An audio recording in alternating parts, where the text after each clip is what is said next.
y'all? Y'all already know the name. Pays and Plays podcast here. Going to give y'all week 9 upset alerts. So if you haven't already, please check out the last video when I get the whole slate. I break that down. But I did miss one game, so we're going to talk about that because that is a high number. You got the Jaguars at the Philadelphia Eagles. Eagles being -7. I got the Eagles to cover. Well, I got them to win, but I got Jags to cover. A lot of points. I mean, Jacksonville did fight to the very end against the Packers. I do think they just on desperation mode, so they're going to be kind of clawing and scratching. But I do still see this Philly team winning because this secondary for the Jaguars is not so good. It's just not. I will lean towards the over in this matchup because I just think the Eagles secondary, I just think the Eagles as a whole would expose this Jaguars secondary. And I see points being scored on the Jag side. They could score about 17 points. I could see Philly covering the rest, and then they roll over for you. So that's how I look at that one. But other than that, yeah, Texans, right? Being a pick 'em pretty much 1.5 underdogs. It's a Thursday night game. I tell people these games, Thursday night games, Monday night games, you expect a ton of flags. You don't see so much for Sunday night games, but this type of games where you will see something like that. And I think the only reason why the Jets are favorites because with Aaron Rodgers, Devontae Adams. Okay, I respect it. Packer days, I respect them. But the coaching is just not it. That's where I think the Texans have a whole bigger upside as the coaching. And some of this stuff is San Francisco 49er base type defenses and stuff that DeMeco Ryans already understands and knows. So it's more about coaching at this point. We know CJ Stroud is going to show up. We know there's no Stephon Diggs, bro, but that's why it's always the next man up. This offensive line for the Jets is they're just not good.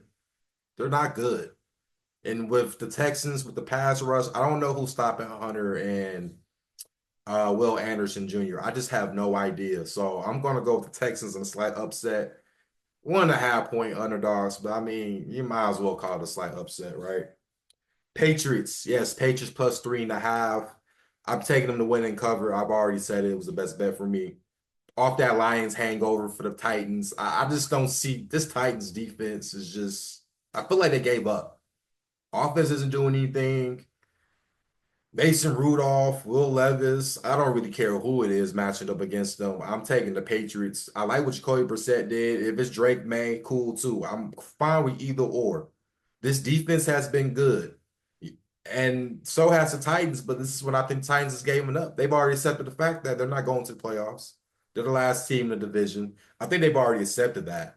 It's all on the offense to step up. If the offense rejuvenates some points, then that defense get back rejuvenated. But as of right now, 14 points could do enough to score the win against the Patriots, but the Patriots is a feisty team, and I think Gerard Mayo is starting to understand as a head coach and how to be a head coach in this league, and it's starting to show.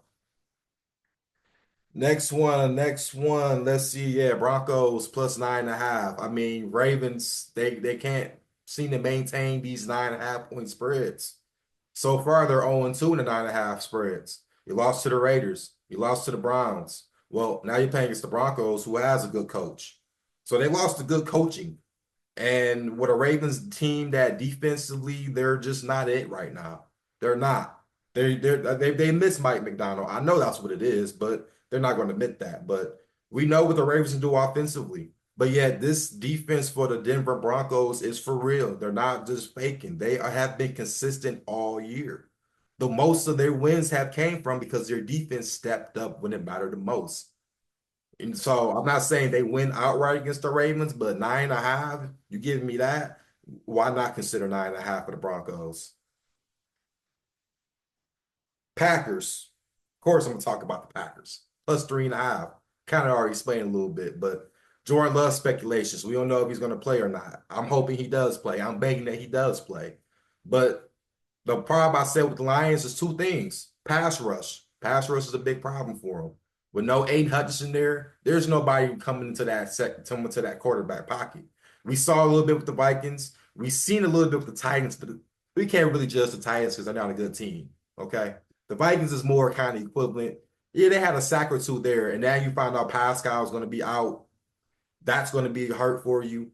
Is James Houston going to step up? We haven't seen him step up since what, the 22-2 season, and he's been off and on. Secondary, we already know the young secondary.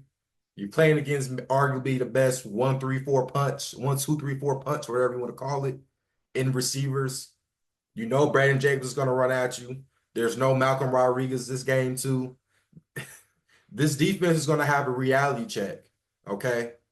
Because if this Packer team starts shooting back and forth, can the Lions maintain and keep up with that? I think that's really the biggest thing for me. 3.5, like I said, I like it.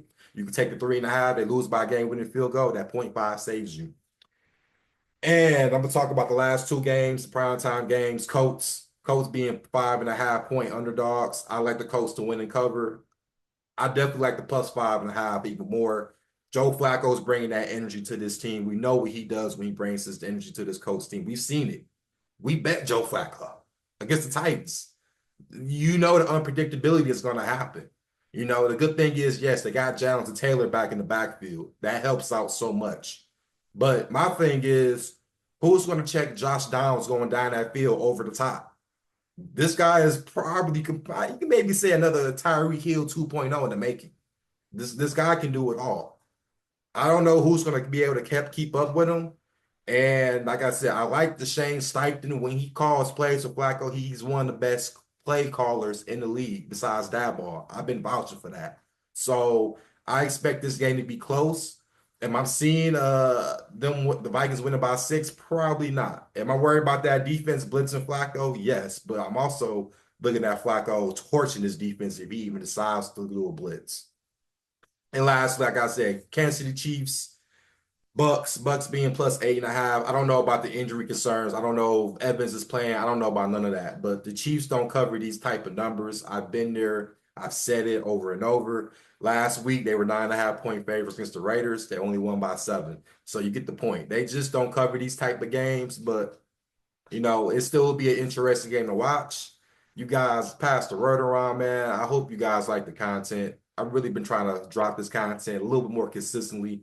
I gave you every single week. So we can say that so far. I gave you guys every single week. And gave you legit analysts, all right? It's not easy sitting there having to predict these games and having to hope everything goes your way. It's not, because sometimes things don't go your way. But this underdog upset alert segment has been gold. And I want to keep on doing that. So you guys pass the word around, like, subscribe, all that, man. Let's get this bread out here.